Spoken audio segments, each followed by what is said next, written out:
On episode 26 of How to Play Area, the Game Developers Podcast, we sit down with Marie Mejerwall, an independent game designer and developer, as well as eSports veteran who has had an extremely interesting path into development, starting out in game journalism, then moving into and wearing all the various hats in early eSports, and coming into development as a programmer, then transitioning into game design, and even climbing up that ladder all the way into game design direction. I got a chance to meet Marie through our mutual friend Stefan Carmignani, whom you might know from episode 16 last season. She's done work on RollerCoaster Tycoon World, Deus Ex Mankind Divided at Eidos Montreal, AI design for Batman Arkham Origins at WB Games Montreal, worked at Capcom Vancouver on Dead Rising, and last we spoke, she was working as a game director for Meta Games. We last spoke last summer, so a lot of time has passed. Nowadays, she's a consultant who offers her services for studios, publishers, investors, and schools. We touch on a wide spectrum in this one, going from game development, her time in game journalism, and her major love in esports, where she's done it all from commentating, analyzing, coaching, organizing, producing for ESL and Meltdown esports bars, to where she now co-drives Femina Gaming. Without further ado, representing her homeland of Sweden, please welcome Marie Mejerwall. Let's start the show. Bienvenue. Welcome to the Out of Play Area podcast, a show by video game devs for game devs, where the guests open up one-on-one about their journey, their experiences, their views, and their ideas. No ads, no bullshit. Join us as we venture far out of the play area with your host, seasoned game designer, John Deus. I am recovering from Pride in Berlin, where Pride is quite a thing. And, you know, yesterday was a long, eventful, a joyous day. Celebrate Pride. And then there was another festival the next day, like a food festival that I had to get up to. So I'm still recovering a little bit. But yeah, I'm in Berlin, Berlin, Germany. Not the biggest game dev capital of the world, but you know, it's up and coming. That it is. Ubisoft, as you imagine, has a presence everywhere. Wargaming, Riot, and a couple of small places too. Where are you at? I work for Meta Games, which is a startup. It's my first ever startup gig, which, you know, is pretty exciting because you can take a bigger part and get a bigger responsibility. Right now, I work as game director for a new game product. And I have been the one-woman army up until about 3 weeks ago when I got my first hire. So, you know, I do everything between like signing deals with recruitment firms and like getting a new office space. I'm going to paint our new office space. I make a roadmap. I design. It's a pretty big one too, right? So everything around prod and the budget and economy, grants, applications, and all that jazz as well. So I'm and also just helping to build the culture in general. It's building our esports culture because it's an esports startup. That's intense. I've worked with a few game directors who have like a quarter of that responsibility. But right. In your case, it's a game director plus being at a startup, right? Where you get to wear all those other necessary hats to just build the team, right? Make it a place that people can work at, want to work at. That's amazing. It's challenging. Yeah. Did you foresee some of those responsibilities coming your way? No, I thought I would more or less be the creative director. And then they were like, and it's a startup and they haven't really worked in the gaming. Not a lot of them have worked in the gaming industry before. And they're like, no, we don't think creative director fits. We think game director. I'm like, oh, well, you know, because in AAA, you're sometimes game directors below the creative director or something. They're on the same level. You never really know, right? True. So I'm like, damn, I wanted that CD role that would have set up my career, you know, like it's because it translates really well.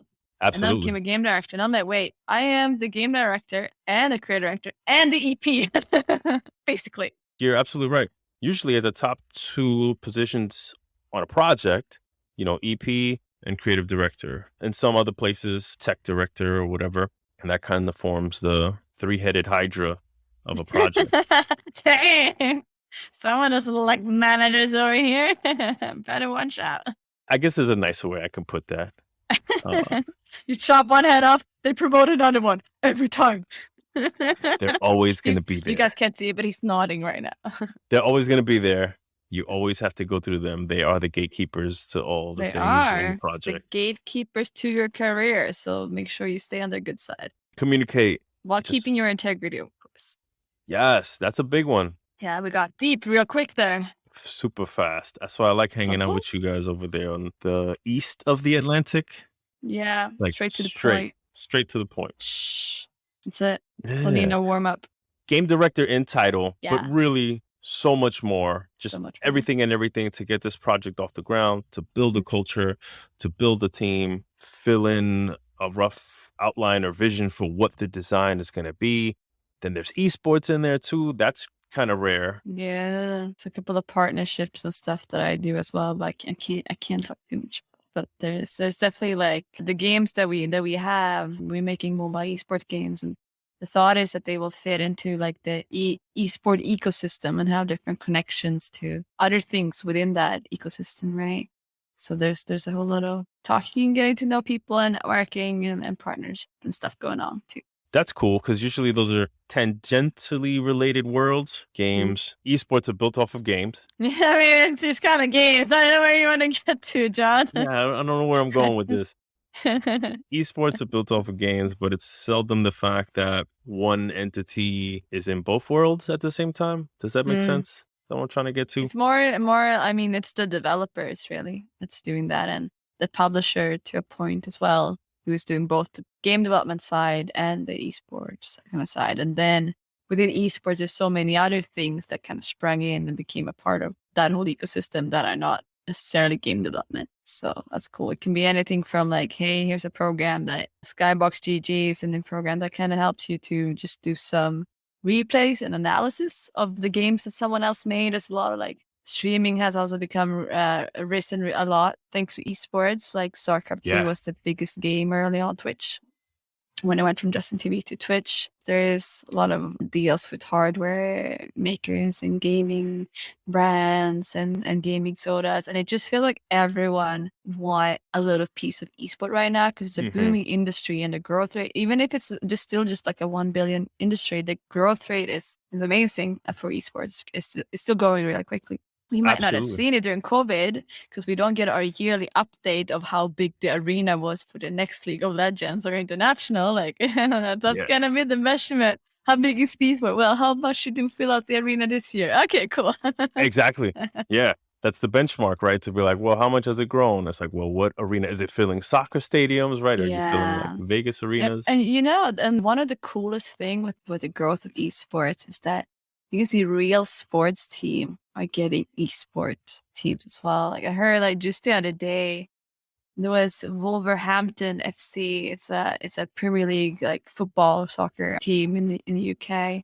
And they bought up an esport organization a couple years ago called Wolves, and they're just starting to make more and more teams and more sports. And now they're getting into actually like racing and whatnot. Wow, it's cool, you know. Like they want to get in behind the scenes. Yeah, no, there's a lot of cool stuff, and a lot of like it's getting into sports in the way that is more welcoming than to be the bastard cousin, if that makes sense. Which it has been, to be honest. Yeah, I guess esports has been big. It continues to grow, like you said, exponentially. But there is a level of authority when physical sports now wants a piece of esports and vice versa, right? So they're going to kind of cross-pollinate and help each other out. In the beginning, it was a threat, you know? In the beginning, esports was a threat to their viewership, to their sponsors, to their grants that they're getting, you know? But more and more now, it's being embraced. Not everywhere, but we're slowly getting there. Just something that happened just this week, actually, was that we have now when there's the pandemic going on and there's sports like Olympics, you know, like a lot of countries have travel restrictions, you know? But elite athletes are exempt. So, you know, if you want to go to a competition in Sweden or Japan, you know, like if you're a pro athlete, they'll be okay, you can still get a visa, we'll still let you in. For esport athletes, not so much. Depends on the country. Some countries are starting to be, oh, you're a pro e-athlete, esport athlete. Yes. Okay, you're welcome. But a lot of countries still don't. And we had an issue in Stockholm. I'm from Stockholm, that's why I speak almost in the first term. But the Dota, the international, was supposed to be held in Stockholm. but Stockholm would not let the athletes outside of the European Union come in enter the country, so they moved it. And now there's been tries to get the CSGO major that was also planned for this fall for Stockholm. Well, they're trying to keep in. And now finally the government is racing to kind of change their laws a little bit and hopefully welcome also esport athletes to get the same status as, physical. That's cool. Change rarely ever happens out of just because it comes out of necessity and it's forced, right? Something like a pandemic is going to force people to rethink a lot of policy and force change quickly, right? Like I never thought vaccines would get approved and executed this quickly. Yeah, record speed, right? And so same thing with some of these laws, right? You can imagine they're super old laws that needed updating, especially to make room for something new and fresh like an e-athlete. And there's no reason on paper that they are one and the same. It's kind of cool, like one day when we will be stepping out of the pandemic. I feel like we're on the sideline stepping in and out of the the lockdowns and stuff, right? But one day, like when we step out, we will realize that we're not stepping out in the exact thing that we left when we went into the pandemic. And I'm kind of curious and excited to see what all the changes will be in the end. Yeah, work from home being a big part of it. That's it, right? Maybe there'll be even laws to say like you have to allow a part of it unless you can, state otherwise that your employees really need to be there, right? Yeah, you got to have that on paper. You got to have it in writing in your contract, right? Like I think that's definitely going to be a negotiation point for a lot of talent going forward. I'm already negotiating with people about that. That's what we noticed though, like in the industry, that people who are very experienced, and who can choose which job they want to take, they'll be like, well, who's going to let me work from home, right? Yeah, on paper, it's like, pay is good, project's cool, people are awesome. Now, the differentiator will be like, what's the flexibility on the hybrid work model? It's already there. It's the future. We're here, 2021. How would you describe what you're doing today to someone on the outside of the industry? I think the word director actually translates pretty well in that regard, because it's like, oh, so you're like the boss over a department or something like this. And that's kind of what I am, I lead a game team in many ways and aspects, whether it's economically or culturally or creatively or, planning and processes. Pretty much what I do. Yeah, I'm the director and I lead the game team, make mobile games. Do you have an ally in this? Is it solely in your responsibility? Do you have someone that you're bouncing ideas off of? It's up to me which allies that I find. There's nothing that's defined for me. Of course, I need to manage expectations with my CEO and my CEO. But apart from that, it's up to me to seek counsel on feedback on the things that I want. And I've especially been relying on the design team on the other game that we do have. There's a game called Rivals you're the coach of a MOBA team, but it's a MOBA game. And I rely a lot on the designers in that team to give me more input about mobile, because believe it or not, this is pretty much my first MOBA game. Yes, we're going to get into it. We're going to get into it. Shit, we're going to get into your whole background. I love seeing developers stretch out and branch out, right? Like across all the different mediums, and always have an appetite for more, right? Like, I haven't been in mobile.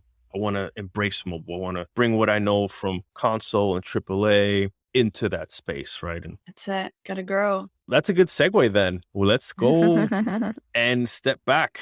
How did you get into games? What was your first love, your first game? Did you plan this? Like people be like, oh, so how do you get into games? And I don't remember a time when I was not into games, if that makes sense. I got my first Famicom, my first console. We had a Famicom, which is, for those who are not familiar with it, it's the Nintendo 8-bit, but the initial version that was released in Japan. So I got a copy that I later learned was pirated.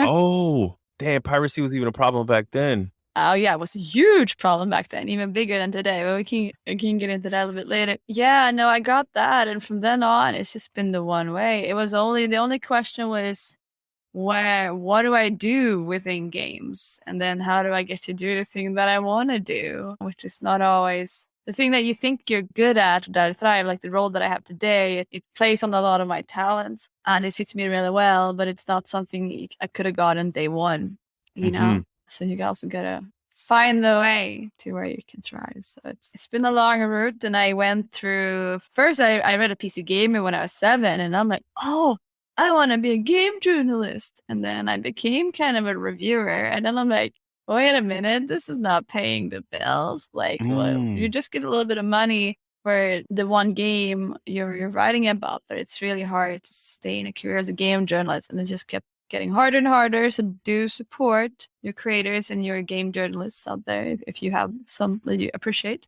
Is that how it works? It's like per article, you get paid per Yeah, article? if you're freelancing, you pretty much get per article. But and even so, like within like a magazine, usually there's like only very few people doing full time. Sometimes in a small magazine, it could just be the editor-in-chief is only full time, and there'll be like a half-time layout, a graphical designer, and then everyone else might be just freelancers. And that's a really common setup for like a small gaming publication, both either online or physical. So, but they will also be listed as part of the editorial, which they are, the freelancers. But on the inside, it was hard to make a living out of that, right? So I'm like, all right, what's next? And then for a while, I had the TV show that I was doing. So I was on Swedish national TV every week talking about games. Now the only problem is that was also a freelance gig.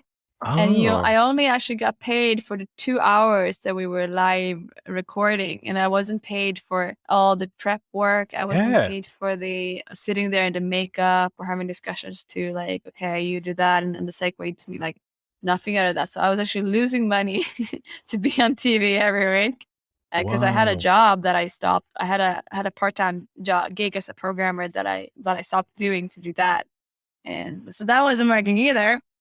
And then I wanted to work with esports for a long time. I've been involved with esports in 2001 when I started playing Counter-Strike as a player, clan leader, and then I became part of a gaming organization called Femina Gaming, and later renamed to Femina United. And we were doing all the Counter-Strike qualifiers, and we had for like ESWC and bigger tournaments, and we would go to internet cafes. We would be at Dreamhack, the world's biggest LAN party, twice a year. And back then, you kind of did everything, You'll be like, hey, we need someone to design their T-shirts, someone to go to IKEA and buy stuff for the booth, someone to just talk to the crew over there to tell them, what kind of benches or whatever furniture that we need. Someone to make a deal with this IT cafe that we can get all their computers and lend them for the event, or with Nintendo to get like arcade consoles.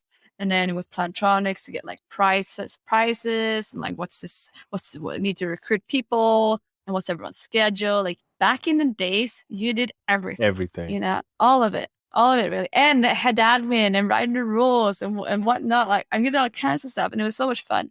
But it was all volunteer. There was no money in esports, Yeah, and today, all these roles, all these things are like different full-time jobs. But, back then, I was too early back then. It was ahead of the game. I was ahead of the game. I was ahead of my own games. Well, actually, let's give you your proper dues, Marie. You were early in laying the foundation that would build what it is today, right? That would create these individual roles so people like yourself can be like, hey, this is a full-time job in and of itself, right? Like preparing the booth, doing the partnerships. The athletes themselves shouldn't be doing this stuff, right? Like things like that. Thank you. Thanks for that. Yeah, it was a lot of work, but it was almost like a half-time job for a month before each event, and then maybe 1 week afterwards, just to clean up the battlefield or what to say and write reports to your sponsors. So thank everyone. And the only thing you got was like a headset. So yeah, it's just all for the love, right? Like you love these games. You're trying to make a name for yourself. It's our culture. Back then, we were this little bubble, we were this little subculture that no one understood. Kind of like LARPers or role players were like back in the days. Like we were nerds. They just saw it as like a kid's playground to go into one of these LAN parties. It's kind of dark and it's like Jolt, like towers of Jolt or like Coke cans everywhere, People have like neon, whatever neon they can to put on their computer, deck it out. People like sleep. They brought a pillow. They're sleeping on their keyboard, which is a pillow in there. They maybe brought a sleeping bag. There's like one hot dog stand, like that. That's the kind of, that's where I started. And someone's pumping some, like heavy techno somewhere. You can just kind of feel the bass and you can hardly breathe in there, right? That's where we came from. The ventilation. Ooh. So that's, like no one really took it seriously because there were just not a lot of adults involved. Just not. Like one out of 10 maybe was past 20 who was doing the stuff in the beginning. So it was so new, right? It was so cutting edge.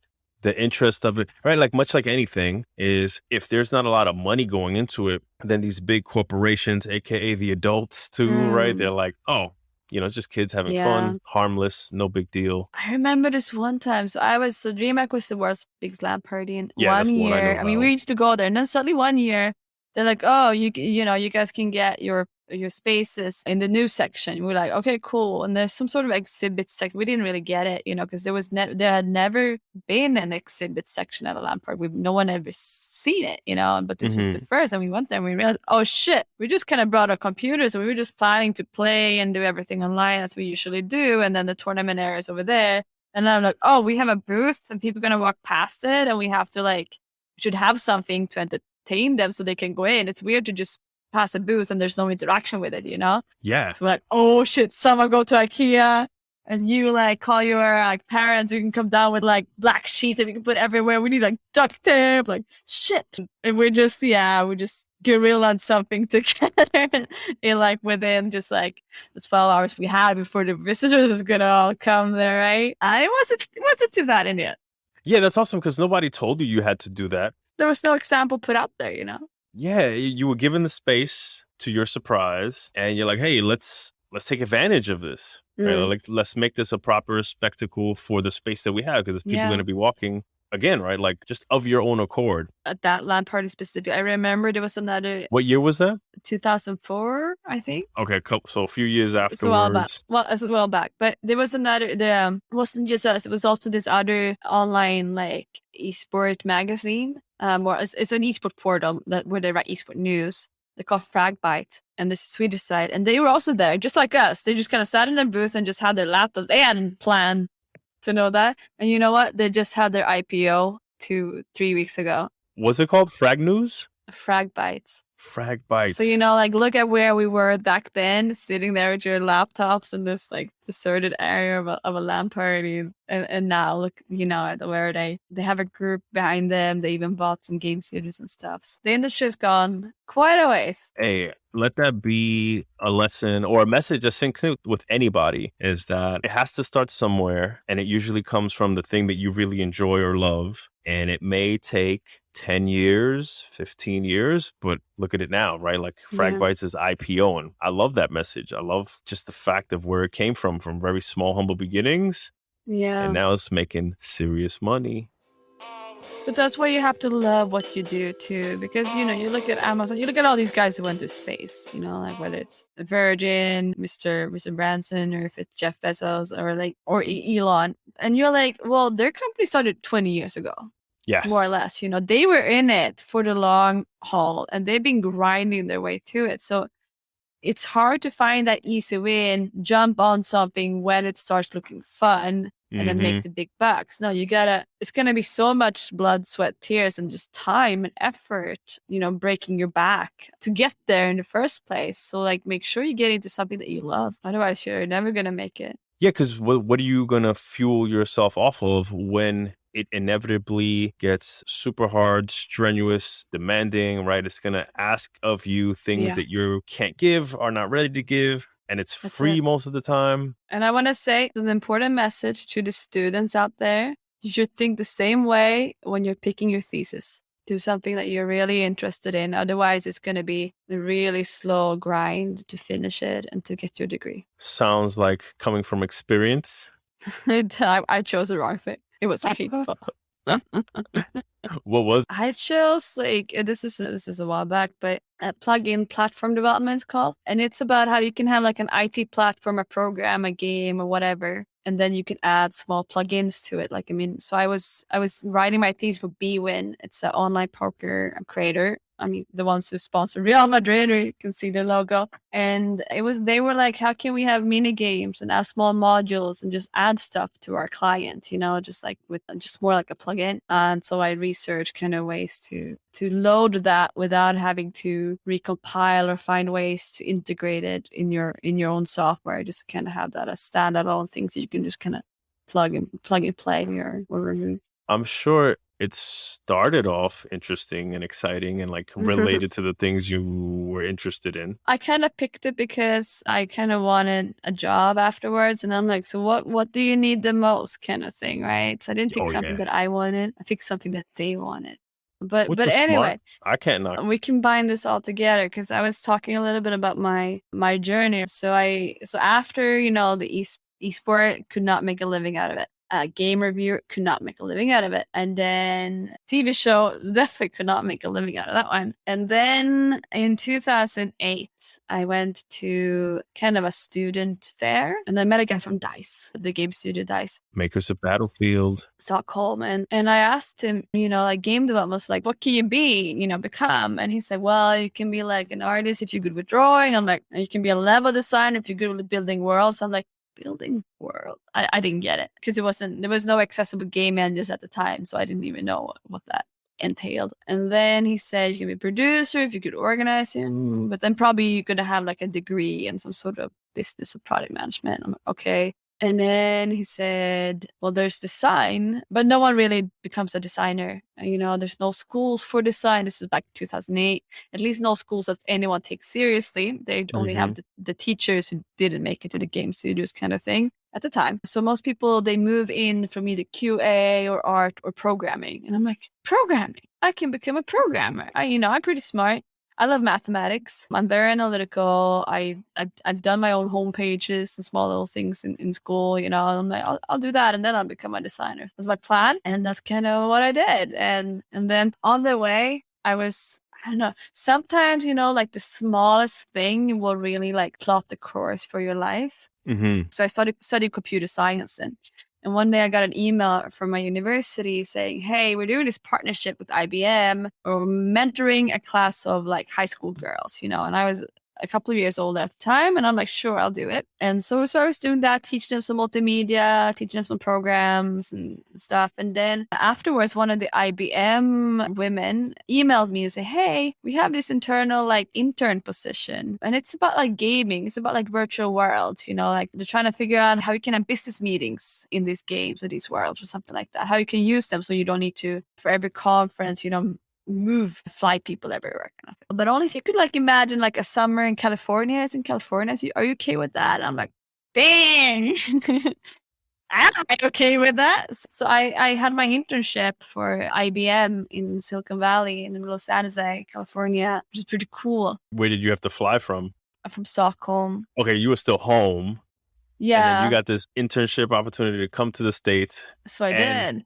Sunny West Coast California, Silicon Valley. Silicon Valley. It was just a big deal in 2005, and IBM was the biggest company in the world, IT company in the world at the time, right? Yeah, in the lobby, we had like the world's first mobile hard drive that was like big ass, I don't know what, almost the size of a small car. And then in the basement, we had the Blue Gene, was like the year's quickest computer the year before because everything was moving so slowly. We have all these famous like inventors, like the guy who invented DB2 was walking the hallways, and the guy who made a little bit, you remember the old ThinkPad laptop that had a red little button? It's like the mouse pointer. Yeah, you had to push it. I met that guy. All these people are just walking the hallways, right? Because it was a research lab, so only a few of IBM's facilities actually do research, and that's what I was doing because they wanted to understand games. So we were admins in Second Life, which was a big thing for a little while there during the early 2000s, because it was a virtual world where it wasn't just a game, it was just like you could have a concert in there. Sweden had like a press conference in there, right? So we were admin. I was a GM in Second Life, and I could fly around, and we had like our own IBM island, whatnot. So it's pretty cool. I mean, it was pretty cool at the time. I was just like 20, something like that, and I was an intern, so it's a big deal, and it was a really nice thing to have on my resume.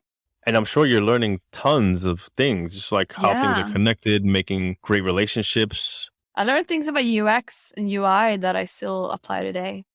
Those guys. Yeah, I mean, those guys, they invented all these things, and they were successful for a reason. So no, that was really cool, and it set me up in so many ways. It looked good on my resume, obviously, and I got some mentors, and I picked up a couple of skills. So that was really helpful. It was like an extra bonus, I guess, to my resume, but it wasn't everything, and I still had to start from scratch. So I get back to Sweden, I'm like, what do I do now? my internship ended. I need to finish my degree. I need to do my thesis. And that's why I got into BWin. I'm like, okay. Because the game industry was really poor at the time too. Like in Sweden, like Green went bankrupt and Avalanche, had to let go half their staff, and DICE had a hiring freeze. So they're like, there's no way we can hire you. And I kind of wanted to, have my thesis in a company that could hire me. So that was smart. No, that was like the global kind of recession, right? Like the housing bubble blew up in 2008. I was with Midway at the time. Oh, Midway went out of business, right? Like, good on Midway. I have so much to thank them for. Rest in peace. They live on, like in Nether Realms and some of these other places. Their spirit lives on. I hope those people are still making games. Oh, absolutely. Okay. A bunch of people in Austin are still doing things. Chicago is Netherrealm. Everybody's still doing their thing. That's cool. Sometimes I play these old games, or I look them up on MOBA, and I see all these names. I'm like, what are those people doing today? Did they, was game industry, was it as big of a kind of bubble as it is today? You go in and there's no return. There's nowhere else you can go. Like, or was it just like they just, I'm doing this and then I'm doing this other software, well, how was it like at a time? Was it a full career choice? Was it something that like, because I know some companies were just software companies and then they got a game project, right? And they kind of released it. I'm sure you ran into so many people during your internships and didn't even know who they were, right? Because a lot of the early Atari devs were all ex-Xerox or Apple or people in that space that moved over and took all their technical skills into video games, right? Where they can be more lax and less like business focused, right? Like, hey, I can wear shorts, I can wear casual clothes. And this is where it stemmed. But you're absolutely right. Like, it wasn't a career, but most people that come in ended up staying, right? Hooking in somehow and like making new companies, new software, whatever. I can't imagine doing anything else, right? Like, thank goodness. Yeah. I know today, if you're into the industry, you're kind of in the industry to stay. But back then, I don't know how. And some people made it, but there's a lot of people who are unaccounted for in those credits, right? So sometimes I wonder. Like, we do need to conduct some investigations. What did you do? Because we couldn't see. People didn't have Twitters back then, right? That's true. That's true. It's just a name. It's a mysterious name. You find them on MOBA Games, and then you try to connect the dots. Shout out to MOBA Games, man. I don't know who sees and manages that database, but thank goodness for them. I know. I think 2 weeks ago, I wanted to add my portfolio as a link to my bio. It took them 2 weeks to approve it, but they came through, right? Yeah. Counts for something. And no, it's amazing. So when I'm gonna hire someone, I don't always check their LinkedIn. I check their MOBA Games. Anybody can claim something on LinkedIn, but MOBA Games is like fact checked by some like stealth group of people carrying the industry on their shoulders, or at least preserving. On that topic, also a shout out, and also all the students in there, or those who haven't learned this yet, but gamedevmap.com is a great site where you can find like which game studios are available in the area that I want to live in, or that I do live in. I love Game Dev Map. Thank you so much for calling that one out. This is a great place to look for when you think, oh, what's near me? I don't know where games are made. Go on this website and be surprised at all the different countries making games or doing something. And this is not like 100% up to date. There's a lot of companies that aren't on there, but it's a great starting point. It has a lot of stuff. Some things are a little bit outdated, but like it's not like someone's like Google calling them to let them know to take you off the map, right? So but it has a lot of. I honestly like a couple of years back. I don't even know. Like I think I've done this several times. And be like, which city do I want to live in? Let me just like look at Game Dev Map, list all the ones that are pretty big that will, might give me a visa or might help me with a location. And what project are they working on? Okay, and then rank them. And then you start with the top, and then you apply to the second one. And also for you students out there, it's going to be really, really slow if you apply to one of them and wait for like full yay or nay, and then start the other. Always have at least 3 that you're talking to at the same time. Just pro tip. It'll help you anyway. Because they're going to be like, oh, there's competition. Oh, we better raise we better raise our bets here, Like, yeah, it'll be good for you. Don't be scared of letting them know that you're popular. It can only work in your favor. Yeah, be transparent, be honest, and put your work in, right? Like, No one's gonna hire you just based on who you are, what you've done, right? You have to put the legwork to chase these companies down, let them know who you are, send them your work. And it's this thing about like letting life happen to you or letting you happen to life, right? Are you gonna sit there and be reactive and work at the companies who happen to reach out to you, which is probably companies that you are a little bit overqualified for at some points? Or are you gonna get yourself out there and look for a position in company, city, and game that you're really, really passionate about, right? Always have your like 3 or 5 year plan or something like that. That's a good call out. We as designers and creatives don't put our energy and talents to designing our life as much as we should. We're so gung-ho and focused on like, oh yeah, this new experience or technology or battle royale, whatever. And if we applied those skills to designing our life to be like, oh yeah, in 5-10 years, this is where I want to live. This is what I want to see. These are the type of things I want to do. And you could achieve it, right? I'm a big believer in kind of vision boards. Yeah. And having some type of goal to move to. Yeah, put it up. I have a world map in my apartment with dots where I've been and diamond gem stickers where I want to go. And I'll see it every day. It reminds me of goals, get on track. That's it. I also have my calendar like on my bedroom door. So when I wake up, I'll see it and remember what's happening this week kind of thing also works. But I wanted to add one more thing on this topic before moving on, and it's that when you look at places to live and work, especially when you're just starting out, pick somewhere where there's more than just the one studio. Because if it's just the one studio, then you're very much kind of out there and vulnerable to whatever happens with the game or other games in that genre that comes up before the game that they're making, or like CEO leaves and this new guy or girl comes in. Like you never know, you don't have control. So make sure you live in a city where at least you have a backup option. That's just the industry we live in. I'm sorry to break it to you, but actually I'm happy to break it to you as well, because you gotta learn this shit, right? It's like you can make one bad game sometimes and survive, especially if you belong to a big publisher. But some studios, even after one, if they're independent and they make one good game, the next game is a flop, they might not make it.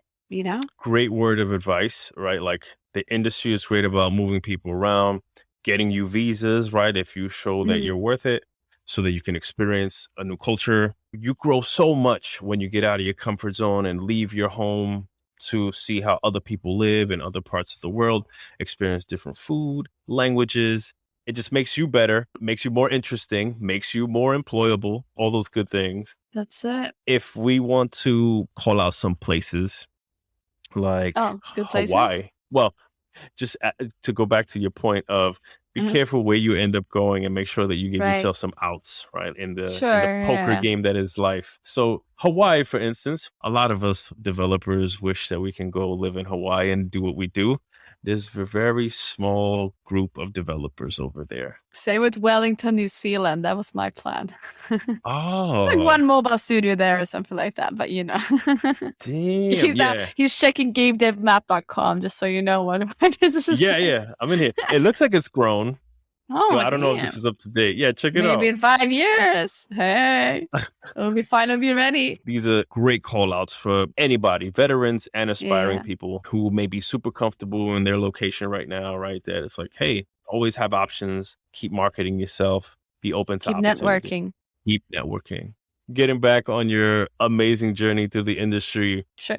Soon I'm going to get to my entry to AAA. But after BWin, I got a gig to work in casino games, which, there's different sides of it. I didn't feel good about the moral side of it. There are some people who really do enjoy the games who are not, taking any sort of damage from it or whatnot. I do know it also breaks families, right? But it was a good stepping stone for me to learn some very core skills about programming games. And I actually learned a lot of stuff about server and clients that I'm using today as well. And about, for example, put your logic, any like crucial transaction logic or whatever, anything where you could cheat, you need to put it in the server and you don't put that code in the client, because everything that's in the client is something that a user could potentially hack or change, right? Yeah, if that isn't essential PvP programming, there you go. I don't know what is, for sure. There you go. I'm using those today, but After that one, I wanted to get into AAA, and it's a good story. I convinced my company to send me to GDC, even though casino has nothing to do with it. I convinced them to send me to GDC, and this Who were you with? They're called Net Entertainment. In Stockholm? Yes. All right. So I just started talking to companies there, and I was lucky enough to have the developer pass, so I could network and I can go to the business lounges and stuff and go behind the scenes. What GDC was it? Do you remember? 2012. I think 2012-ish, around in Cologne. Wait, Gamescom? Yeah, Gamescom and GDC. They were together. First it was the GDC week, and then it turned into kind of Gamescom. But yes. Anyway, so I walked up to the Warner booth. Warner Bros. I don't even know which games they're making. They're like a new studio. No one really knows what they were doing. Well, they had like the Batman Arkham or Armored Edition that on Wii U, the first Wii U that they were showing or something like that. And I'm like, hey, so someone here who like works at the studio, because usually they just put like PR people that are not even from the studio. They don't really put a lot of devs on the 4 hours. And they're like, Kelly works there. Okay, cool. Where's Kelly? Oh, she's she's on the floor. She's not here. Come back later. And I came back later. And then they're like, and then another guy said, no, Kelly isn't here, but she's in the business lounge. But I can, I can take you there. I can show you there, and then we walk in there. I'm okay.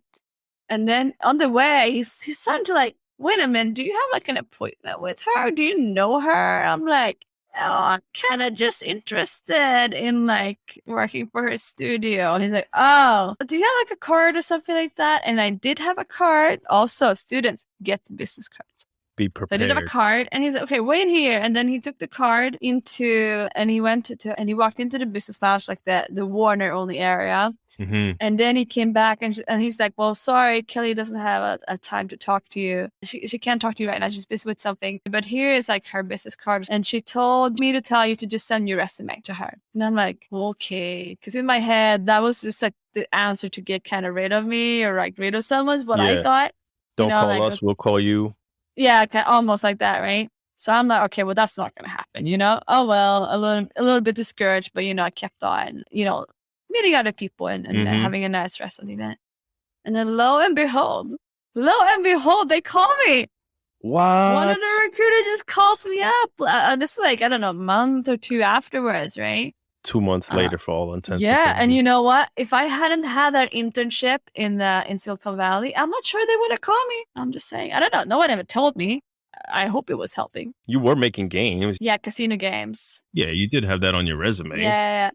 And so I was supposed to work on a game called Lego Shima, which is kind of cartoonish, and it was using like Unity or something like that I had a little bit of tiny experience in. It was a kind of casual team and cool project, and there was kind of chill, and there wasn't a lot of high pressure. Blessing is that game is put on hold, and instead I get to work on Batman Arkham Origins. So you got brought over to Warner Brothers to work on Lego Shima. But after I signed a contract, because in Sweden you have like 3 months notice periods, right? And during this time, they canceled the project that I was going to work on. But instead of canceling the contract, they shipped me to the other project. And that's a high-profile project. No one even knew they were going to do the next Batman. And I love Batman Arkham City. I was such a fangirl. When they called me and told me that it's the other project, I'm like, I didn't even know this project existed. They're like, no, you're going to work on this other. It's like a Batman. I'm like, oh my God.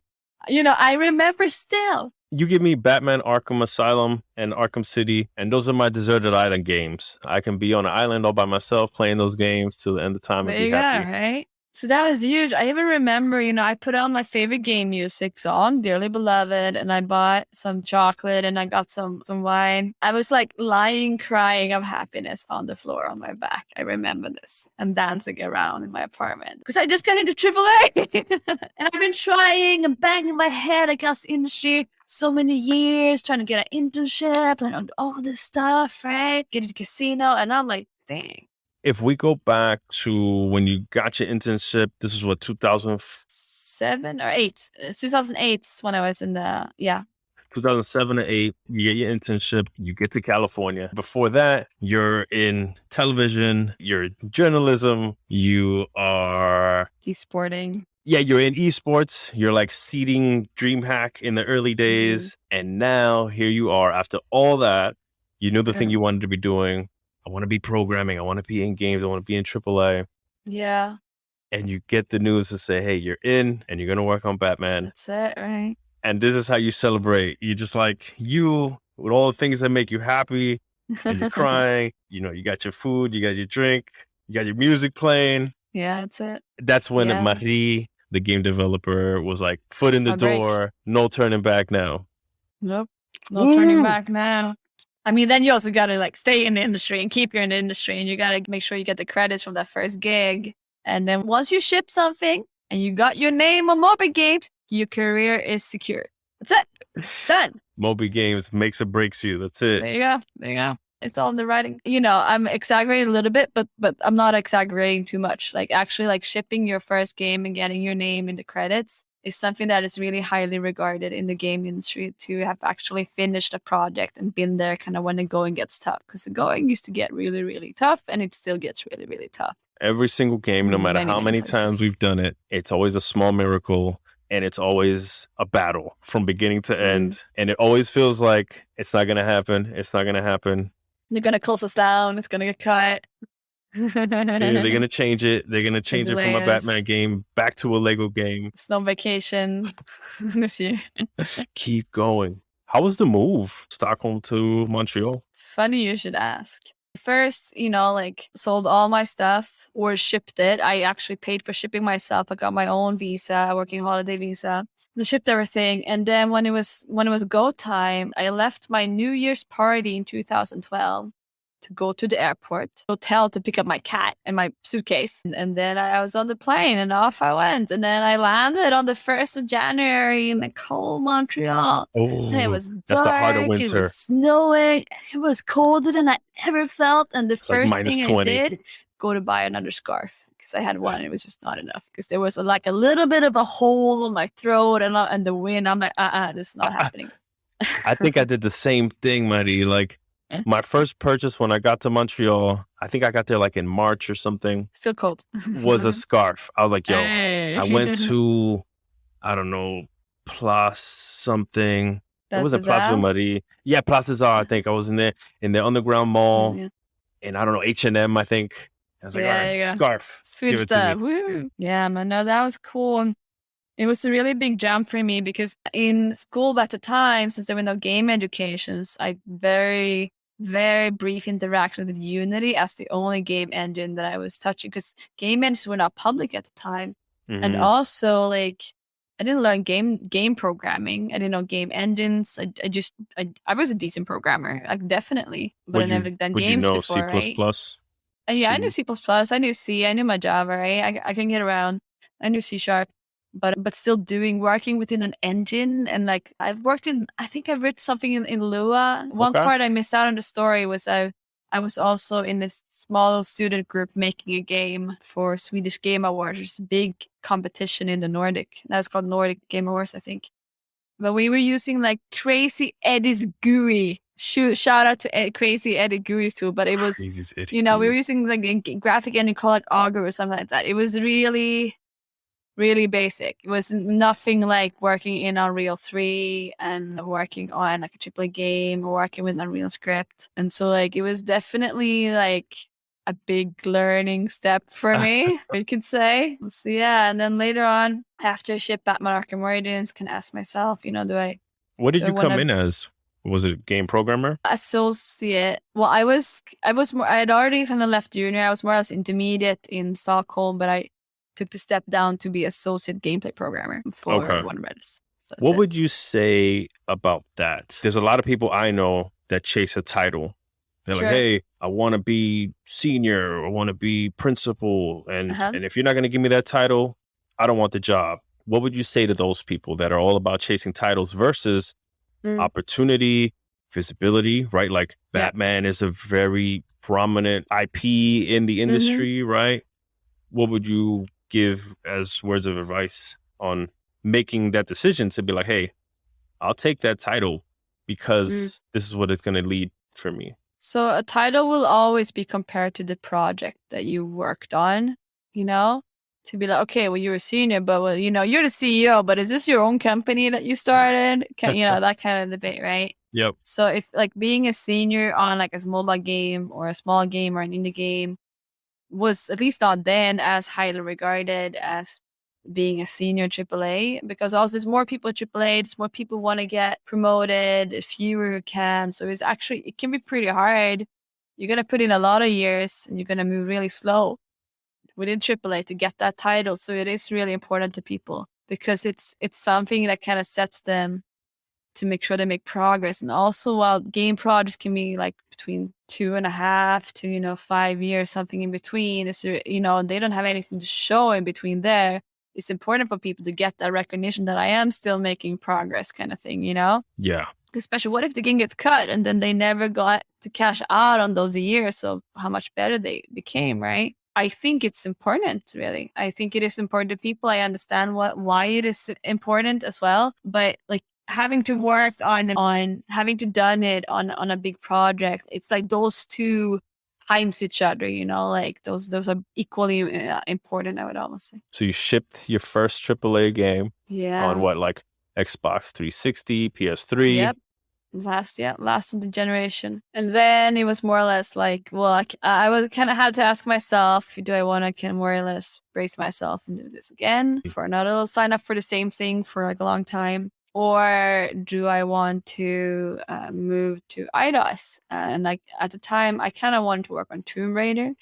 Tomb Raider came pre-installed on my first PC that I got when I was like 8 years old or something like that. So I've always been a huge Tomb Raider fan. It's a cracked version too. It's like the textures were missing at some point. But anyway, so I love this. So I wanted to do that. And then I did get a promotion to intermediate. I don't think I was looking for the promotion per se. I just kind of wanted to work on Tomb Raider, but they didn't have any positions open. So I worked on Deus Ex Mankind Divided. And the plan was to move to Tomb Raider. How did you make that transition? Yeah, my mentor. So in Montreal, there's this thing called Demo Night. And on my first week at Warner Bros., I get an email about Demo Night, IGD Demo Night. And there's a huge spectacle for the whole game dev scene in Montreal. So I went there, and the first thing that happens is that I meet kind of game dev dad in Montreal, Jason De La Rocca, amazing guy. I didn't know his nickname was Game Dev Dad. I could so see that now. I just made that up, right? But he's like, "Who are you? Are you new here? Oh, welcome. Here's Shock." And then he showed me. He's like, "Hey, talk to this guy." And then Shock, can you show her around? And then now Shock Shaw is one of my very best friends, and he's been one of my mentors ever since. And he worked at Eidos, so I made my way over. And then I got to, experience and learn the world of Deus Ex, which I also got really into as well. But I still wanted to transition to design, right? Okay, you were programming. Yeah, and I was kind of seeing that it was going to take a really long time to do that as well. What about design was it that was so appealing to you, especially as a programmer, right? Like I look at engineers on a game team, and I think like, man, you guys have the keys to the universe, right? Like you can build anything, make anything happen, and design is a different beast. I enjoyed programming because it was also creative, and especially back in the days when the designer were more like paper designers, and the programmers were more like actually putting everything together and polishing it, But nowadays, when the engines have got better since then, and now designers do a lot of that stuff themselves. But I don't know why I want to be a designer from the beginning. I don't know. It's just like a core power. It's just a core talent that I have. This my creative side. Like I don't know. I want to be a fashion designer for a while when I was a kid. I thought layout and UI was pretty interesting. Like I wasn't that into kind of making my own board games or D&D like some other people are, but definitely just like the coolest thing was definitely to make the game, like decide how the games work. That was definitely the coolest thing. And can I ask you about that? Sure. We're gonna go off on a little side journey here. Here we go. Raise yourselves. So you're in Eidos. You're a programmer on Deus Ex, Mankind Divided, the first one. Before Human Revolution. Correct. And you're really trying to make the jump over to design. You talked about your creative outlets being one of your core talents. And when we spoke about core talents in preparation for the show, I never really thought about this. And ever since you and I spoke about it, I've been discussing with a lot more people. I'd love to break that egg with you. Sure. What's this idea of core talents and how that manifests in a person and the different ways they can express themselves or need to express themselves? The best way that I could explain it in gamer terms is intrinsic motivations. The stuff that you do because you just enjoy doing it, not because someone else told you or giving you a reward for doing it. It's something that comes naturally through you and almost becomes an extension of yourself. It's almost something you would just do automatically, more or less. I'm going to give some examples. My core talents, one of my core talents is I'm pretty organized. I write lists. Are you one of these people? You have lists of everything? I have lists of what I'm going to shop. I have lists of cities that I want to visit. I have lists of my karaoke songs. You know, this is like how far I'm doing with my organizational drive. And looking with esports, when I put all this stuff together with scheduling and stuff with the booth and the rules, you know, like that's something I just really enjoyed doing, right? Okay. And then it's another one of my drives is creative. And creative was, I don't know, like I told you, I wanted to be a fashion designer. I was really interested in how colors intermix with each other. I was very much into like logical puzzles and problem solving as well. That's your programmer. Yeah, and then there's the technical trait of it all, which is like my mathematical, logical side. There's many different outlets you can get for that kind of logic and analytical and mathematical side. But for me, tech became one of them when I could stimulate myself, stimulate my brain, challenge myself, keep like the matrix in my head and really immerse myself in this kind of virtual universe that's in my head, which is like how the whole thing is constructed. I really enjoy that and writing algorithms and see them grow and seeing them being emergent. You know, there was a lot of cool stuff. I'm going to give another example. Not a lot of people know this. 2010, I coded my own application. It's a wardrobe app. It helps me to just pick my clothes. So I'm taking my creative inside there and then bundled with some usability. That was also like something that was interesting. And I started programming to do it. It's something I decided to do. Yeah. You know, not something I got paid for. It's not something I released on App Store. It was just something that I just enjoyed doing. And that's how I could finish that project. You know, I cared about the clothes. I thought it was cool, fun designing the UI.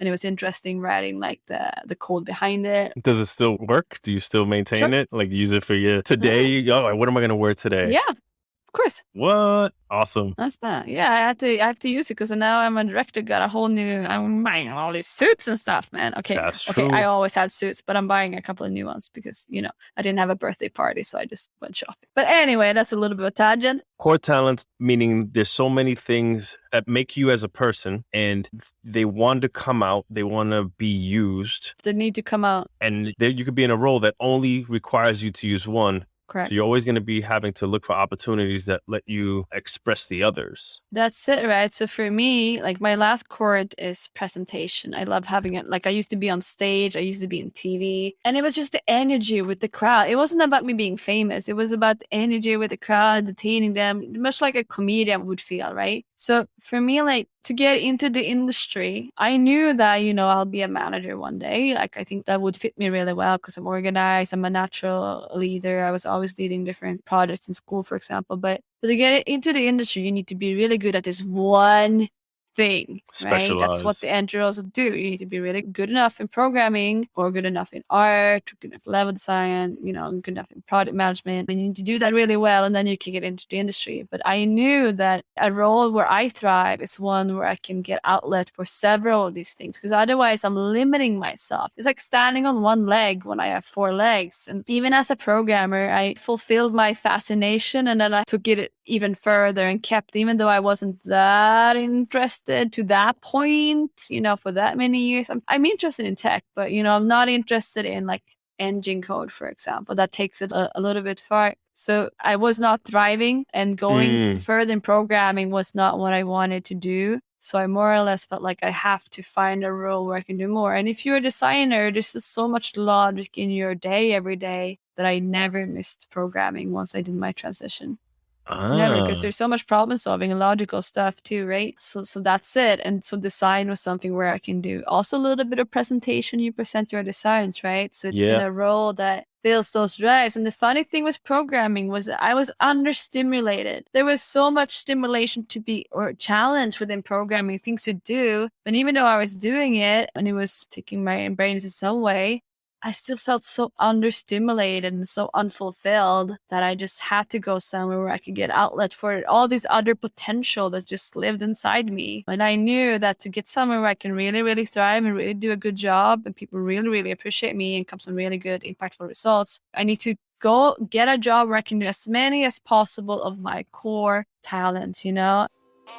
Remember when you were a kid, you know, you could do this or this or this because you had different core talents and different interests, but then you have to kind of pick one thing to study and then you get smaller and smaller, but you are more than your role. And that's also why we're seeing people having all these cool side projects, for example. Yeah. To get outlet for the other sides of them, right? And ultimately, like, imagine you can get a job where you get outlet for all of that. I like that. You are more than your role. That's it. You're a complex complex person with different traits and interests and talents. And you know, just because you pick the one to hone in on or work with doesn't mean you don't have the other, right? I know, like, there's a girl, one of my acquaintances, she's a programmer and she's an amazing painter for making portraits on her spare time. It's weird to me, right? In these specializations, companies are always looking for this one specific talent, one specific problem, right? Like, hey, we need a network person or we need a graphics person. And I think this is what we can learn from indie development, where much like where you are in the startup mentality, you not only get to, but the team benefits from having you do so many different things, right? Like, you're helping the team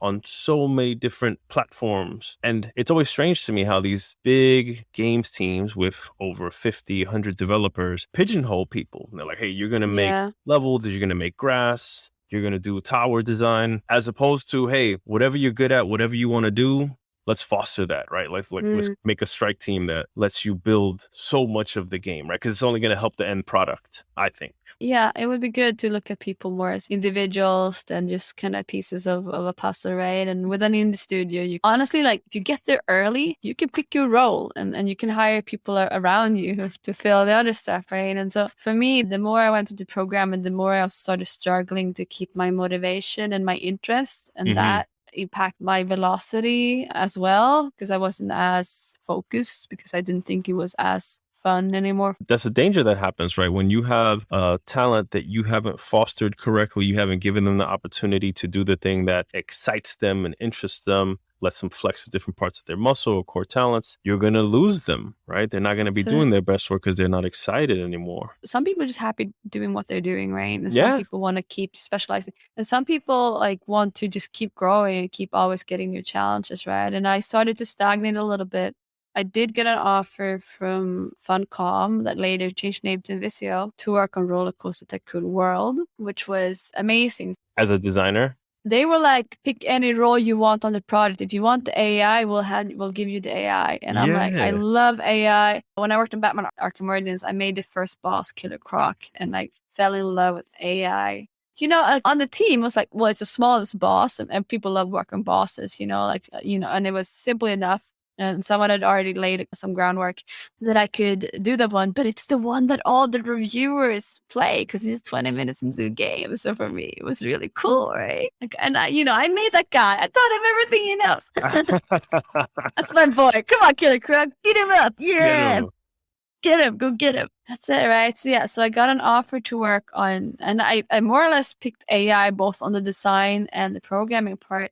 Thing is, the guy who was a creative director at the time, we made an agreement and I started. After 2 weeks, he left. Oh. Yeah. He left the studio after between 2 weeks and a month or something like that. And I was supposed to do both the design and programming. More and more got to be like, well, you wrote all the core pathfinding. Like, I was the one making the project file, the .sln, the Visual Studio. This never happens. Yeah. But I was there from the start. I made like the structure. I like the game loop, pushed us through like the first milestone, did a lot of stuff. And then more and more I've gotten kind of pigeonholed to just do the programming, and they actually hired someone to do the design on AI design, which, you know, was something that was my transition, right? You were working together? Yes. Okay. But it was something that I was supposed to be doing. So I felt like more and more having the role of, you know, technical designer doing both wasn't working out at the studio. I know there's other studios that it does work out on, but it was new role at the time and it was hard to understand. And reporting wise, it became really weird. Do you report to programming or do you report to design? And whatever you do, you get, you know, that's what you're gonna more and more circle and do that stuff. And John is waving now, so I'm wondering if he has some similar experience of his own. I was simply drawing the fork. I don't know if you can tell, but yeah, this is my fork. You have the branching path. You have this middle road where you do a little bit of both, but reporting structures and producers want you to pick a side and then the side you pick, the other one suffers. More or less, right? On my next yearly one-on-one, whatever, they're like, all right, what's your future plan? I'm like, this is my last job as a programmer. I told my boss, either you guys give me a transition or someone else will. More or less. It wasn't as obnoxious as I just presented it. It was definitely different. But I told straight out, this is my last job as a programmer. I need, because if it wasn't working out, I wasn't interested, right? It was spiraling to something where I wasn't really motivated anymore.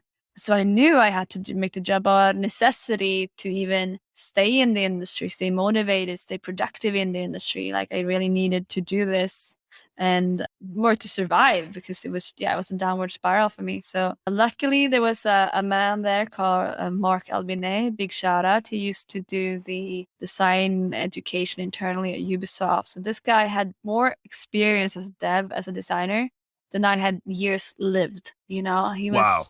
He had like 30 years of experience. So I had like a 2-hour interview with him to test if I could be a designer, and came out of that. He's like, yeah, you should be a designer. You're somewhere between junior and intermediate design, honestly. And so I was probably about to hit senior programmer, and instead I went to kind of low intermediate designers. It was quite that step. But after that one, everything just went smooth. This was just a conversation. You guys are just talking design ideas. Yeah, anything.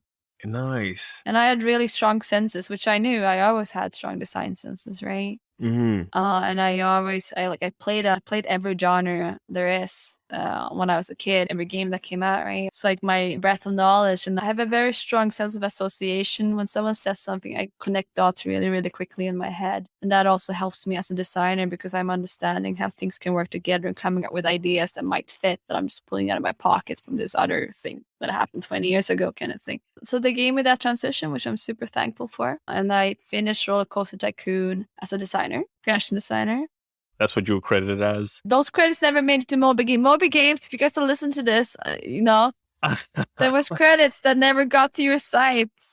Maybe I can dig them up somewhere. I never got credit, but yeah, I know I finished that project as a designer, even though I'd started as a more tech designer / programmer. So it's really cool. And then I was a designer on the next product, Rock, kind of small survival simulator on Mars. It was fun to do, but never really got the critical mass that we kind of needed to keep working on it after we released it in early access. That's a shame.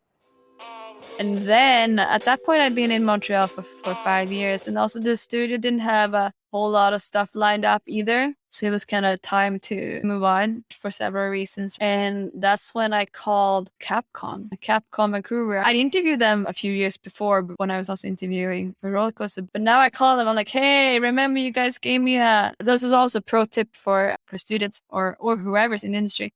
I'm like, hey, remember me who you guys gave an offer to as a programmer? I'm a designer now. And only thanks to the fact that they went all the way to the offer stage. This time they're like, oh, we don't need to make a cultural check on you, like you're already vetted and approved.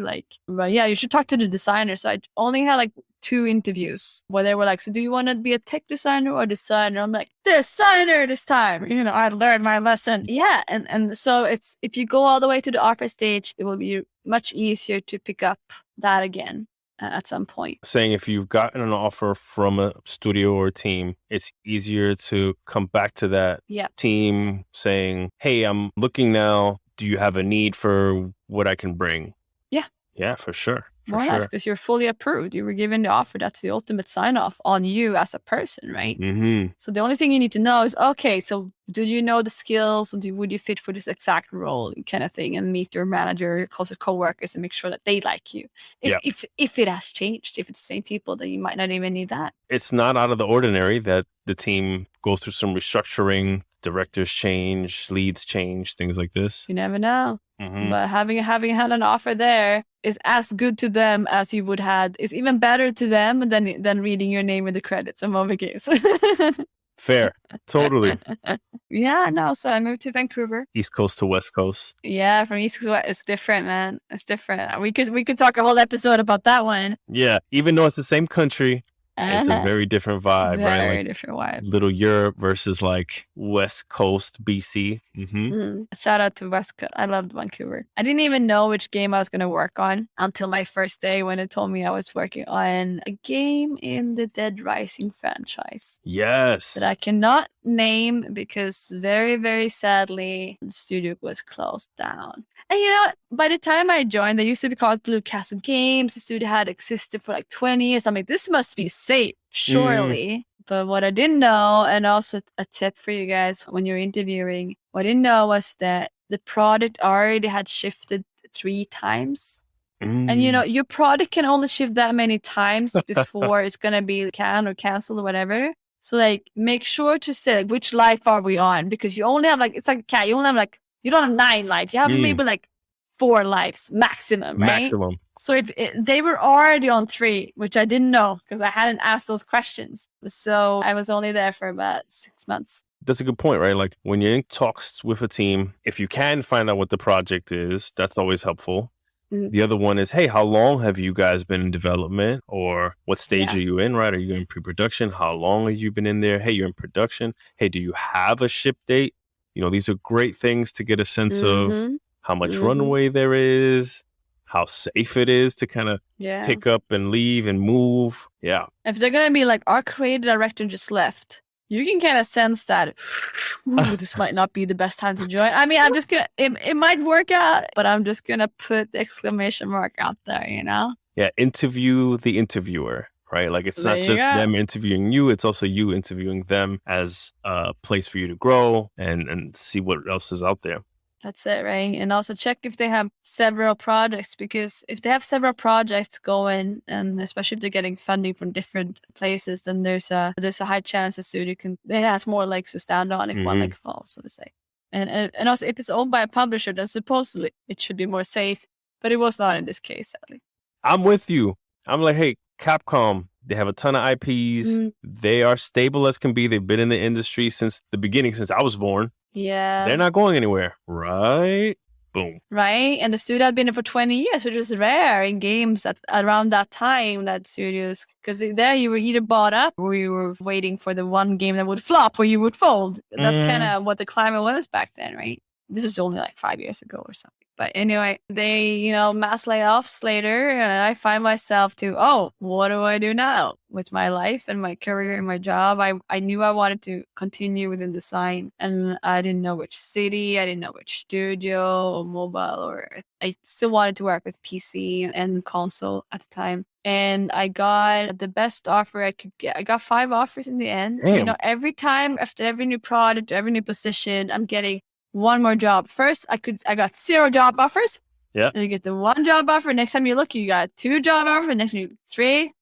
I'm at 5. Damn, that's good. That's solid. That's a good amount. But also, I from. speak to 7. I've mastered this, so I speak to like 7 studios at any given time if I'm unemployed or looking for a job. Because that's a full-time job too. Full-time 7 job. studios. But I went to the UK to work for Jagex, which is some people that I met at the same GDC conference party years back. That's how I knew them. And that's one of them I happened to add into LinkedIn, and he saw I was looking for a job. So he just hit me up and hey, started working there. So you gotta do your networking, you gotta do your networking. Good impressions. I love LinkedIn. I think the majority of the work that I've gotten comes on the strength of LinkedIn. So keep your LinkedIn up to date. Keep your network up to date. Yeah. So I worked there for 2 years and learned a bunch about design from a lot of great people there. And I was both kind of senior designer, and I was also product owner. So I was driving my team and I was designing all the stuff. So it's not that different from what I do today, but now I do it on a higher level, you could say. And then I got an offer that was actually giving me a lead position that was in Berlin for a studio called Jaeger. And they were doing an esport game, kind of an esport. It's called The Cycle. The game is live.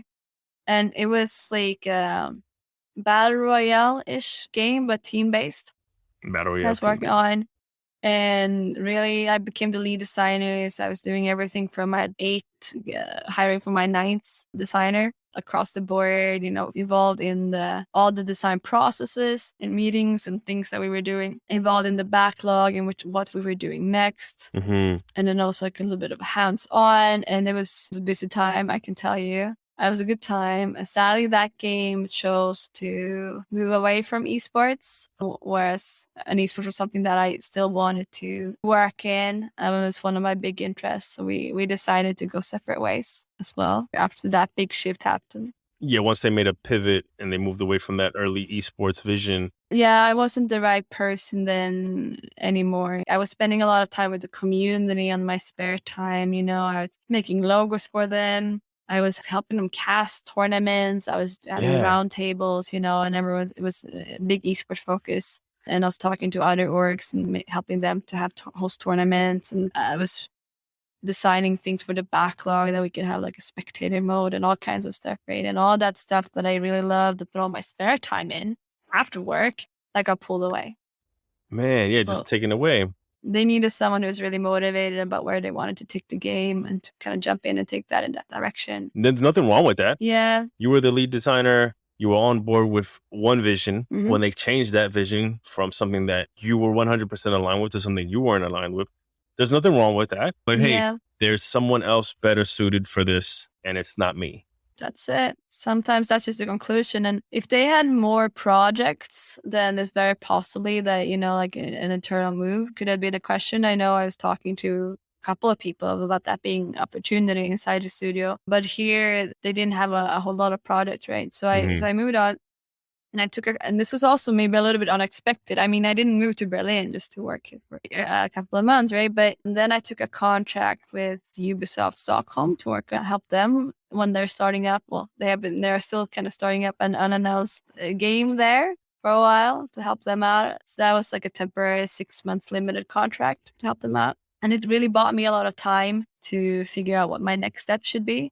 This was your first director role? Associate director. Yeah. Yeah, I was associate director, which is pretty cool. Heck yeah. But not a full director, but it was really cool. And I was in charge of all combat and all 3Cs and all AI. Because, I've worked on a lot of AI for RollerCoaster Tycoon. As Capcom, I was a designer for boss fights. That was like my title, from Killer Croc to RollerCoaster Tycoon. Now I'm the designer for all the boss fights. Yes. And on the gameplay, doing the core combat on Batman as well, a little bit on Deus Ex. It was a role that I could really field, having all these both implementation and design experience. I was really playing on all my strengths, and I was really thriving a lot at Ubisoft in terms of like being very productive and setting the vision, getting the team together, focus on priorities, and set the next step. So hopefully I helped them, which I think I did. I hope I did. I got to know a lot of cool people as well. They're doing some really cool stuff. So keep an eye out for them. Okay. In the future. But first time I was interviewing with them before I took the contract, I was interviewing with the MOBA studio that I'm at right now. So I actually wanted to work for Meta at the time too, but they didn't have the funding yet to really launch my project. So, when I met with them about around November or so, kind of just after they said, we really want you for our next project, but can you take a contract or something? Meanwhile, because we're not ready to start it, we need to do another funding round and stuff. And that's what we did. Okay. So I have my contract with Ubisoft, and then now I'm at Meta, and I have, my own game. It's a MOBA game. It's within esports, and it's really cool. This has all those aspects that you've been looking for out of one role. So I'm doing a new game, right? But the game that they have right now is called Rivals. Rivals is where you're a MOBA coach. You're a coach for a MOBA team. That's kind of what you do. It's like, instead of FIFA or Championship Manager, it's an esports team that you're managing, right? I have been an esports coach. I have been a MOBA coach. You've lived it. Because I've kept doing esports on the side, even though I was working in the game industry. Like I was an admin for StarCraft in Smite. I started a community. I started hosting community tournaments in my local eSport Meltdown bar. Shout out to my old Dreamhack days, right? Yes. I became a caster, and I became an analyst, and then 3 teams asked me to coach them. I've been an actual MOBA coach. I know what it's like to be an eSport coach. I know what it's like, you know? So it was just a dream role for me. I'm working with esports. I've done the stuff that we're trying to model more or less, right? And I have all this design experience. I could even bring out my old like mobile experience from like the server and the client stuff that I spoke about before. And, I get to do both organizing, planning. I get to do design, creative vision, and like hiring, putting people together and being like the leader and build a culture. I get to present stuff, obviously, to top management, and like I'm solving problems, like talking a lot about the architecture in the back end right now as well. Like I'm really thriving, playing on all my strings and doing the thing I love. And life's good. And I'm a fucking director. And you're a fucking director, Woody. It comes through so powerfully through the screen as I'm looking at you, right? Like it's, I don't know, damn near midnight over there in Berlin. Yeah. And your energy is infectious, right? Like, and this is what happens when you give someone an outlet for, again, I didn't know about this till we talked about it, but your core talents. And when you give someone a place where they can use all their energy and muscles in every vector of a core talent, it's just... boom. Sky is your limit. Yeah, exactly. Sky is the limit. I feel like there's so much more we can talk about. We just kind of covered your journey. The first point. Yeah. We just covered kind of the first point. There's so much we could talk more about. Yeah, man, we might have to do a follow-up at some point. I would love to bring you back on down the line when you got more of your team built out. And I could talk about what I'm doing. When you can talk about what you're doing. With that, I would just wrap up with what I like to call the lightning round. Bring it on. Hold my beer. I should hold my horn. You guys don't see it, but I actually have a drinking horn. That's how I do it. All right, I'm ready. You Let's ready? go. What is the last game that you finished? Shit. Faye. What do you think about it? I loved it. It's so artsy, nice kind of spirit and emotion that there is going through, and really nice message about like, you know, like adults don't care about kids, or, you know, like the kids can always play with each other no matter where they're from or the species, right? It Takes Two comes to mind. I like to promote that one when people have a chance to have a friend to play with or a significant other. You got to check it out. Gotta check it out. What is your favorite game? And when I say favorite game, I call it the deserted island game. Like if you were all by yourself, one game to play, what would it be? I mean, usually when I'd say, so I have two answers. One is that usually when people ask my favorite game, I ask which genre, because it's like comparing like raspberries to pears to avocado. I mean, fruits, I veggies. Love all these things, right? So, but I do have like rankings in each genre. Like I say, I play every genre almost, except for golf games. I don't like golf games. And I once traded my flight simulator, which I thought was boring or too complicated, to Leisure Suit Larry. I have no regrets. It's fine. But anyway, the game that I would play would definitely be an MMORPG, when I can be as much as in real life as possible.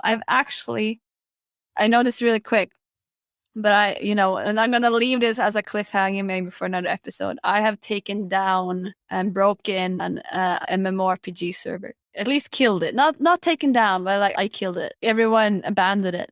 Oh my gosh. We can talk about it some other time, These are good questions. Sorry, I can't tell you more. Yeah. We'll talk about it. I like it. That's like a seed for part 2. Be on the lookout. All right. What about action game? Curious. What's like your favorite action or stealth game? Ninja Gaiden is one of my absolute favorite games, because when you look at Soul Calibur versus Tekken, Tekken is slower than Soul Calibur. Soul Calibur is more like chop. And the same way, I don't enjoy the Demon Souls games because they're slower and more deliberate. I like when there's a lot of action going on, and Ninja Gaiden can really provide that. You're jumping here, there, everywhere, and you're just kind of out managing a lot with your positioning forth and back. So that's definitely like one of my, but just in the kind of core gameplay and immersiveness and how responsive it is, I really like Ninja Gaiden game. There needs to be a new one. Feels like that franchise is due. What is the last book you read or listened to? Oh shit, finished? I read a lot of books, but I rarely finish them. I'm going to give a shout out to a book called Why Nice Girls Don't Get the Corner Office. Check that one out. Why Nice Women Don't Get the Corner Office. What's a takeaway? Like just a soundbite or anything that it'll be like you need to focus more on results, or it can be like don't be too emotional in front of your boss, or make sure you get credit for the stuff that you do. Yes. It's good. It could be good for anyone, really. Yeah, totally. That's especially there's a lot of classical women mistakes in there. All right, good call out. What's the thing you enjoy the most about the job? 2 parts. One is the gamers, right? that you're ending up sharing with the game, but more and more the team and the people there that report to me and that I can have some real impact on their future and their productivity and their motivation, and make them strive and fit in and also do some good work. Like that's also really important to me. Helping people grow. Hell yeah. Yeah, helping people grow. Fantastic. I try to do that. I try to open doors. Because now there is so many people opening doors for me, whether this IBM woman who got me this internship, or the internship even accepting me, and this Kelly from W handed my business card to the HR. Like those are the two main women that have opened doors for me in my career. So I try and see if I can connect people and help others open doors. So, if you want a door open, or if I can help you, advise you in any way, don't hesitate to reach out. Hell yeah, that's a sign of a great leader, right? Like looking to help people grow. That's what you want out of your leader or your manager or whatever. Yeah. What's your favorite part about working from home?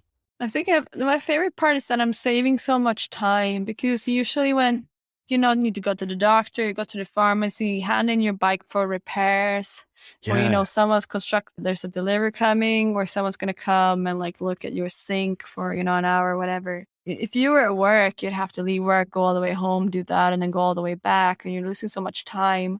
Saving time is the biggest one, and becomes more effective, but also I can focus better at home because I don't have any distractions at home.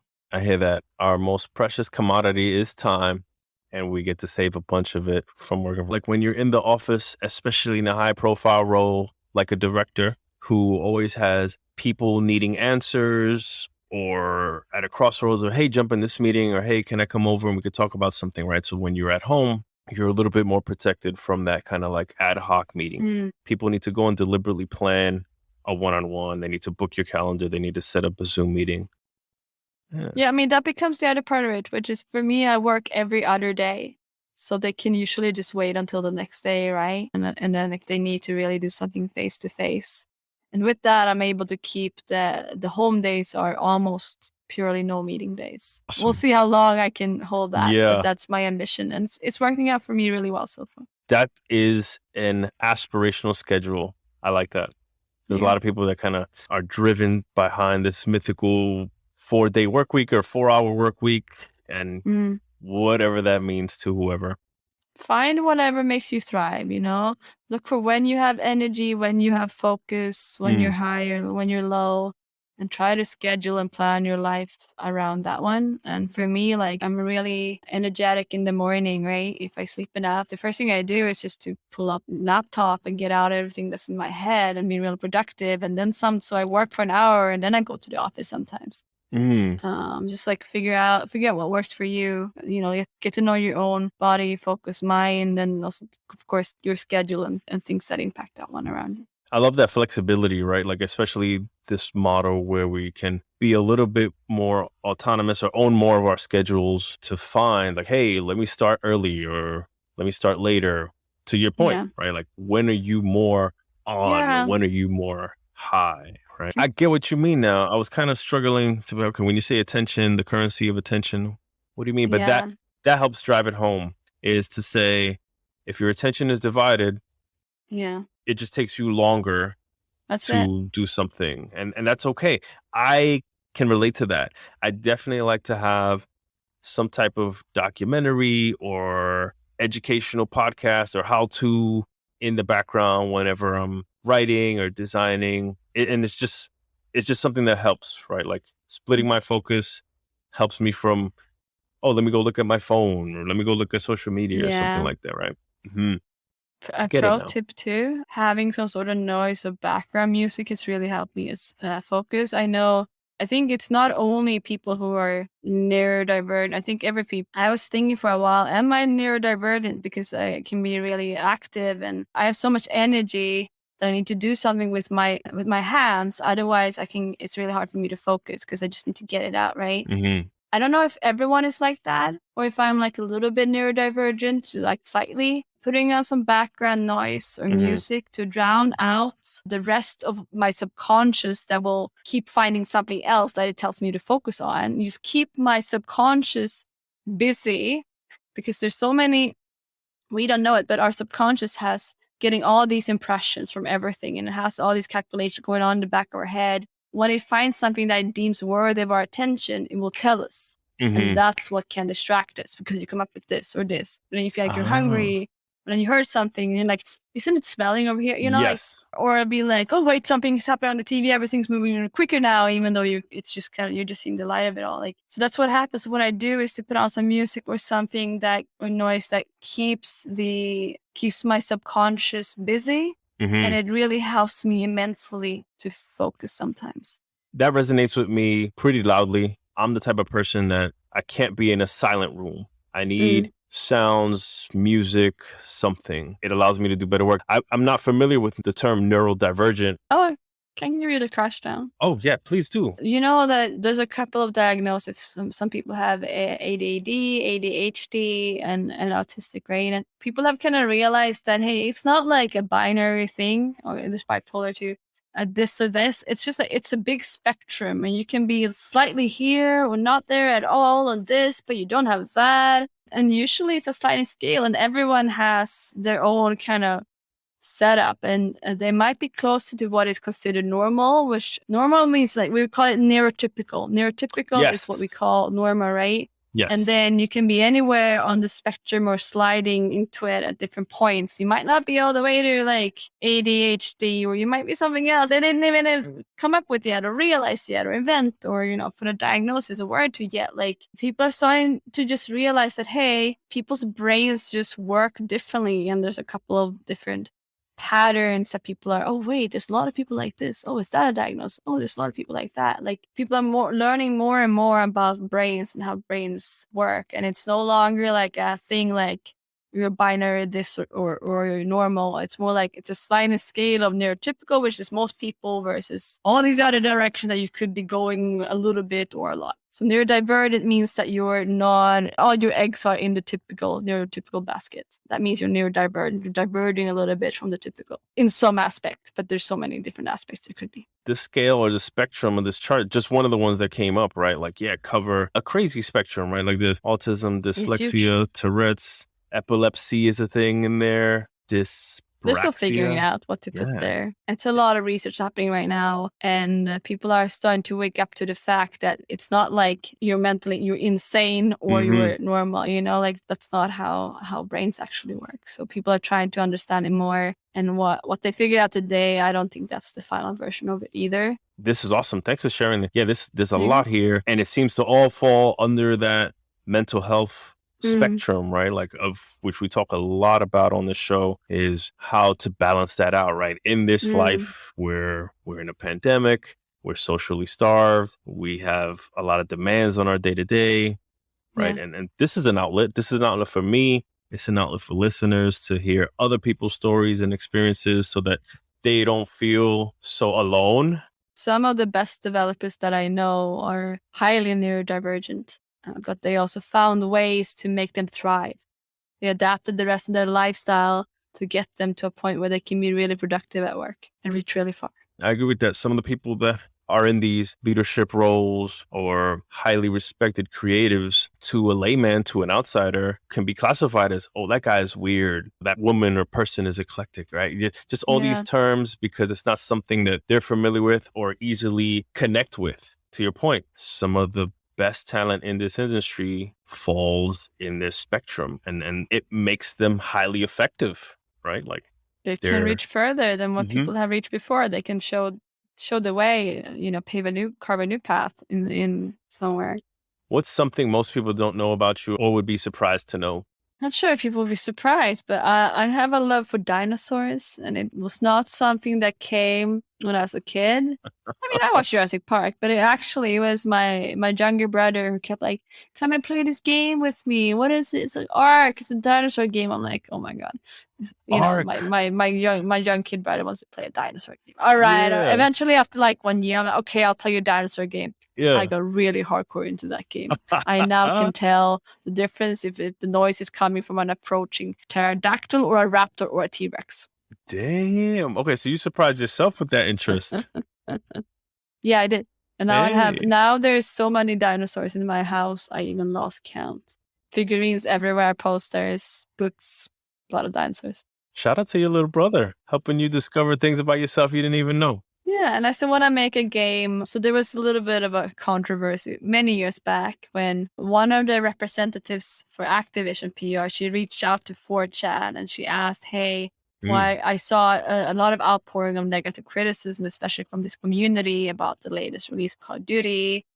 What is that you guys don't like about it? You know, like blah, blah. You know, and everyone kind of liked Battlefield instead and they didn't like Call of Duty for other reasons. And so everyone, unfortunately, started trolling her. They'd be like, because there were no dinosaurs. Like, throw in a T-Rex and I'll play and like, and then they'd be like, Mario has dinosaurs. Like, look at Jurassic Park, highly successful game. Everyone just keeps trolling, right? Yeah. And then the next Battlefield game, it's actually the opening scene, I think for Battlefield 3 or 4, is a teddy dinosaur. So next Battlefield, they made like, you know, the opening credits like, we have dinosaurs, no kidding. You guys don't, Call of Duty, you know? So it just became a meme. So, you know, my goal now is to get a dinosaur into one of my games. I think that's doable. Give me enough time, I'll figure it out. Yeah, there you go. I'm the director now, right? I get to do these calls. No, that's what it's for. That's what's in your job. It's your job to make these guesses as to like these what's going to resonate. Yeah, someone should stop me though. But yeah, if you can talk to young Marie and tell her something that you know today that you wish you knew back then, what would that be? Keep always talking to mentors. You know, like I had a couple of mentors early on in my career, and then I lost a couple of them around the road. And there was a lot of things and a lot of new things to navigate within games, game development, within career, within companies, within moving different countries. It could have been done much easier if I had only found the right people who had been through that specific thing. Because you need to keep shifting, adding more mentors in life to people who have done the path that you want to walk next in front of you, right? So like, yeah, getting mentors and always help that. It will definitely like soften a couple of the blows. And maybe I could have seen the signs even before. You know, maybe I wouldn't have gone to Capcom, for example. I mean, I have no regrets about that, but mentors can definitely like help you take the best decisions for your career. Hell yeah. Talk to people that have been there that can give you a little bit of insight before you make that decision or come across that road. Yeah, and to know what you're up against. Definitely. Yeah, that's a big reason for the podcast, right? Like, not to say I'm a mentor or that I'm signing you up to be a mentor, but you're being candid about your journey and your experiences that I think will resonate with at least one person out there, right? I think odds are it'll be one person makes it all worth it. Where can people learn more about the team, or if you're hiring, or connect with you? So you can connect with me on my Twitter at Mejerwall. That's MEJERWALL, or Mejerwall.com, or you can add me on LinkedIn. Well, write me on LinkedIn first, write a message so that I know what it's about, and then I'll get back to you. And then we're called Meta Games, so it's metagames.gg, META games.gg. There you can read about the studio and our story and our esports culture and our commitment to the esports fans to make games for them and living your esports passion. As I said, I'm even going to paint our new office because I want it to look like a gaming lounge. It's a real dedication here. So yeah. Sweet. I'll put all those links in the show notes. And finally, if you've had a blast falling out of play area, of which I hope you will do again in the future, is there anyone you would nominate that you would like to fall out of play area? Bree Code. Oh my gosh. I had breakfast with her so long ago in Montreal in a place called La Traite, right across the street from Eidos Montreal. And I think it's now closed. I would love to extend an invitation to her. I have not spoken to her since that time. She was one of my early mentors when I knew that I was going to come to Montreal and going to work on Batman. On Twitter, it was when there was a wave called Reason to Be. One was like, why women still want to be in the game industry. Yeah. And then the hashtag started. That was One Reason Mentor, which was women in the industry mentoring others. And I just found her tweet in the flow. And then I messaged her, and then she mentored me for a while. Through that hashtag? Yeah, through the hashtag. My goodness. So the power of hashtags. Sometimes the smallest things will set the plot the course of your life. She taught me many great things. That's fantastic. Through the power of a hashtag, I love that nomination. I will ask that you put me in contact with her. I'll reach out from my end. Definitely happy to extend an invitation. Be honored if she comes through this. What a great follow-up. Thank you so much for that. Thank you so much, John. I had a great time today. Great questions, great reflections on your side as well. And it's super interesting. Merci, gracias, thank you. Are there any closing words for the listeners out there? Keep making good games and keep having a good relationship with your manager and keep being proactive about your life, your career, and where you want to go. Don't let life happen to you. Let you happen to life. Be proactive, take control. Your career is your responsibility. No one else is going to manage that, right? Marie, thank you so much. Till next time. Next time. I'll admit I do not know a lot of people quite like Marie out there. Massive, massive props and kudos to the homie Stefan for making the introduction and pushing me to invite her onto the show. I am so appreciative for that. She is an inspiration to hear how someone is able to have an outlet for all of her core competencies and how she's found this great space between esports and game development to foster all of that. Her journey is what I wish for us all, to let it take you around the world across all the different countries and cultures, from Europe to Montreal and Quebec to Vancouver to Silicon Valley and back to Central Europe. She's proof that you can make your role come to life, that lets you work on products that joins all the worlds that you're passionate about. She was vital in putting me onto the path to learn more about neurodivergence. And in fact, figuring out that more and more of us developers dance along that spectrum, which I could argue leads to some of our superpowers that makes us better developers. My education has only just begun, and trust that I'll keep having this discussion with others and never stop learning. On episode 27, debuting in a couple of weeks, we sit down with James Kane, a game designer and QA manager over at Raccoon Logic based out of Montreal. He's worked alongside me in QA when I was in WB Games Montreal and was a key part of the team on Tycoon Studios working on Journey to the Savage Planet when they got bought out by Google Stadia. We go in on his journey doing all the roles in QA and making the jump into game design and more. Make sure to follow us so that you don't miss out on that episode. Thank you for listening, devs. If you found this episode informative, I ask that you pay a link forward to a developer to help grow our listener community. If you're a game developer with a story you think could help a fellow dev out, please go to outofplayarea.com and click on the Calendly link at the top to meet up. Please make sure you get approval from your manager or studio's PR or HR team beforehand. Out of Play Area, the Game Developers Podcast, releases new episodes every other Monday on all the major players, including Spotify, Apple, and Google. Please make sure to follow us to see what developer falls out of the play area next time. I'm your host, John Diaz. Until next time, devs, stay strong, stay true, stay dangerous. Mega Ran, bring them home. Flight attendants, prepare for takeoff. Cabin crew, please take your seats. We are now about to enter the out-of-play area. Yeah. If you can't reach me, I apologize. Since we out of play, I never compromise. John D, NYC, know we got the vibes. Make sure you hit that follow when you hit subscribe. Out-of-play area podcast. Out-of-play area podcast. We out-of-play. It's just a little something for the game devs. Stay strong, stay true, and stay dangerous. Had to switch the styles for a challenge. Best thing out of Harlem since young Miles Morales. A new podcast comes to provide the balance with game dev veterans and rising talents. Out of play. Welcome to the Out of Play Area podcast, a show by game devs for game devs, with no ads, no BS, just the real. Welcome to the Out of Play Area. Let's go.